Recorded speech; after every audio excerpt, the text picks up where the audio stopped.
Galera do YouTube, esse é mais um vídeo da Automotive Parts para vocês. Hoje nós estamos trazendo uma dica da Automotive Parts, é essa pestana de farol para o Fusca. Nós fizemos uma montagem no farol para dar uma olhada no visual de como fica, para quem quer dar uma equipada no carro. Olha que legal, é fácil de instalar, ela fica logo atrás do aro de farol.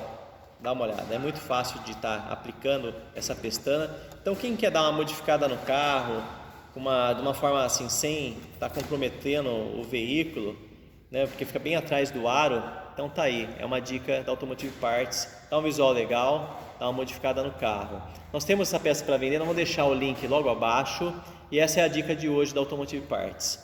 Pessoal, então vamos ficar por aqui e dá um like no nosso vídeo. Qualquer dúvida, entre em contato com a gente. É Automotive Parts com vocês.